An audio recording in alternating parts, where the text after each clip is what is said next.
Assalamualaikum warahmatullahi wabarakatuh. Hai Sobat Piranbae, Alhamdulillah saya ucapkan terima kasih kepada para sahabat yang telah like, komentar dan juga subscribe ke channel kami. Kami doakan semoga diberikan umur panjang oleh Allah Subhanahu wa Ta'ala dan diberi kemudahan dalam mengarungi kehidupan di dunia ini dan selamat hingga akhirat. Tindakan kejam tentara Israel terhadap warga Palestina tidak hanya menjadi bagian dari sejarah panjang konflik antara kedua pihak, tetapi juga mencerminkan kekerasan struktural yang berlangsung selama bertahun-tahun.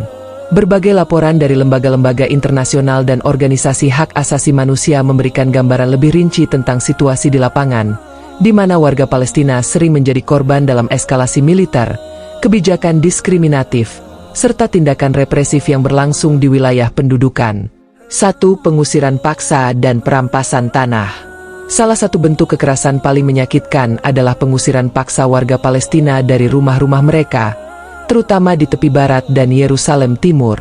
Kebijakan ini sering dijustifikasi oleh Israel dengan alasan bahwa rumah-rumah tersebut tidak memiliki izin yang sah atau dibangun secara ilegal, meskipun banyak keluarga Palestina telah tinggal di sana selama beberapa generasi. Di lingkungan seperti Sheikh Jarrah, pengusiran paksa dilakukan secara terang-terangan dengan diiringi kekerasan fisik dan psikologis. Tentara Israel seringkali menggunakan kekerasan untuk mengusir keluarga Palestina dari rumah-rumah mereka, kadang-kadang dalam situasi yang brutal, seperti mengeluarkan anak-anak dan orang tua dari rumah mereka di tengah malam. Setelah rumah-rumah ini dihancurkan atau diambil alih, pemukim Israel yang tinggal di pemukiman ilegal seringkali langsung dipindahkan ke properti tersebut. Pemukiman ilegal ini, yang dibangun di atas tanah milik Palestina, melanggar hukum internasional, tetapi terus diperluas tanpa henti dengan dukungan militer.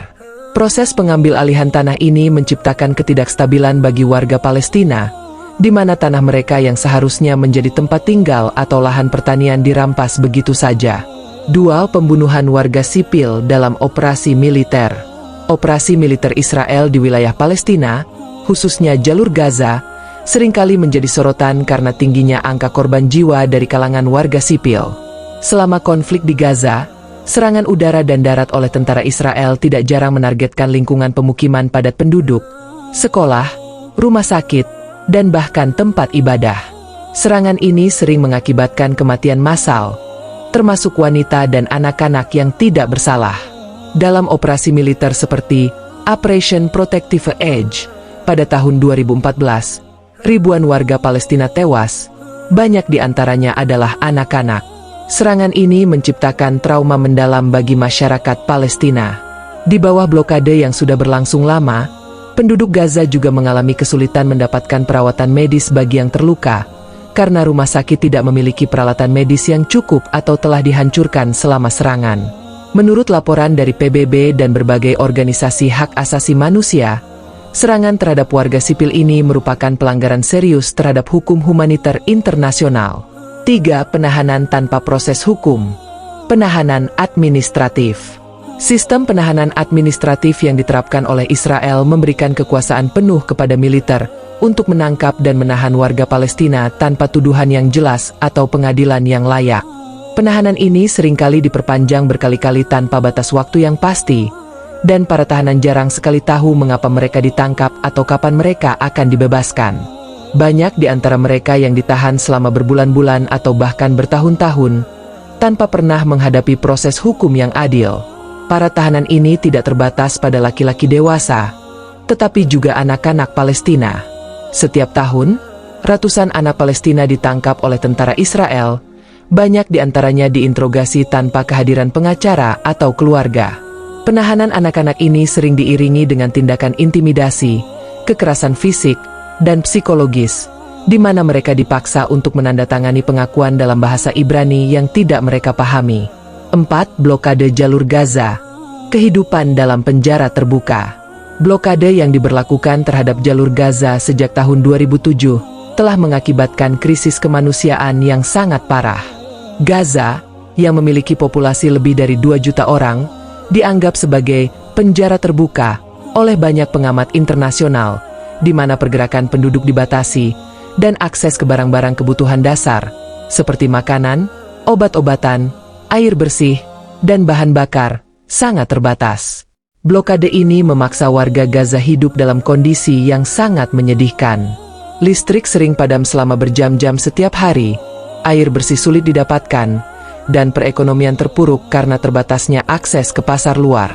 Anak-anak tumbuh dalam kondisi malnutrisi, dan rumah sakit kewalahan menangani pasien dengan sumber daya yang sangat terbatas. Serangan-serangan Israel yang secara berkala menghancurkan infrastruktur penting, seperti pembangkit listrik, fasilitas air, dan sekolah, semakin memperburuk keadaan. 5. Penghancuran infrastruktur vital. Israel secara berkala melancarkan serangan terhadap infrastruktur vital di Gaza dan tepi barat. Serangan terhadap fasilitas seperti rumah sakit, sekolah, jalan raya, dan jaringan listrik memiliki dampak yang luar biasa buruk bagi kehidupan warga sipil Palestina. Serangan-serangan ini membuat kehidupan semakin tidak layak di wilayah tersebut, di mana banyak bangunan vital hancur dan sulit diperbaiki akibat blokade dan pembatasan material. Salah satu insiden yang menyorot perhatian internasional adalah penghancuran menara yang menampung media internasional selama serangan militer di Gaza pada Mei 2021. Tindakan ini menuai kecaman luas karena dianggap sebagai upaya membungkam laporan independen tentang situasi di lapangan. Selain itu, penghancuran sekolah-sekolah dan rumah sakit seringkali dilakukan tanpa peringatan yang memadai, membuat warga sipil tidak memiliki cukup waktu untuk menyelamatkan diri. 6. Penyerangan terhadap tempat ibadah. Masjid Al-Aqsa, yang merupakan salah satu situs paling suci dalam Islam, menjadi saksi berbagai serangan yang dilakukan oleh tentara Israel. Masjid ini seringkali menjadi titik bentrokan selama bulan suci Ramadan, ketika umat muslim berkumpul untuk beribadah. Penggerebekan dan penyerangan yang dilakukan di kompleks Masjid Al-Aqsa tidak hanya menimbulkan kemarahan di kalangan warga Palestina, tetapi juga di seluruh dunia Islam. Gas air mata, granat setrum, dan peluru karet seringkali digunakan untuk membubarkan jamaah yang sedang beribadah, termasuk wanita dan anak-anak. 7. Pembatasan kebebasan bergerak dengan pos pemeriksaan. Israel menerapkan ratusan pos pemeriksaan militer di seluruh tepi barat, yang membatasi kebebasan bergerak warga Palestina. Pos-pos pemeriksaan ini bukan hanya penghalang fisik, tetapi juga simbol dominasi dan penghinaan. Warga Palestina, baik tua maupun muda, seringkali dipaksa menunggu berjam-jam untuk melintasi pos-pos pemeriksaan ini, hanya untuk menjalani kegiatan sehari-hari seperti pergi bekerja, sekolah, atau mengunjungi keluarga. Banyak kasus di mana warga yang membutuhkan perawatan medis mendesak tidak dapat melintasi pos pemeriksaan tepat waktu, yang mengakibatkan kematian. 8. Pemukiman ilegal di tepi barat. Pemukiman Israel yang terus berkembang di wilayah tepi barat merupakan sumber konflik yang mendalam.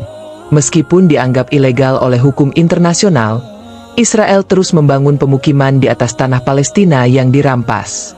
Pemukim Israel yang tinggal di pemukiman ilegal ini sering dilindungi oleh militer, yang menggunakan kekerasan terhadap warga Palestina yang menolak pendudukan tanah mereka.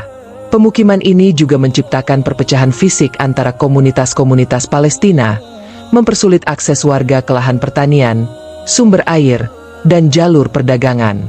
9. Serangan terhadap demonstran damai. Banyak warga Palestina yang berpartisipasi dalam aksi demonstrasi damai menuntut hak-hak mereka. Namun, tentara Israel sering merespons protes damai ini dengan kekerasan yang berlebihan. Gas air mata, peluru karet, dan bahkan peluru tajam sering digunakan untuk membubarkan demonstrasi, yang menyebabkan banyak korban jiwa dan luka-luka. Salah satu insiden terkenal adalah selama Great March of Return di Gaza pada 2018, di mana ribuan warga Palestina yang memprotes blokade Gaza ditembak oleh tentara Israel. Aksi ini menyebabkan ratusan kematian dan ribuan luka-luka. Kekejaman yang terjadi ini menggambarkan konflik yang tidak hanya berdimensi politik, tetapi juga kemanusiaan, di mana warga sipil Palestina menderita akibat kebijakan militer yang kejam dan tidak manusiawi.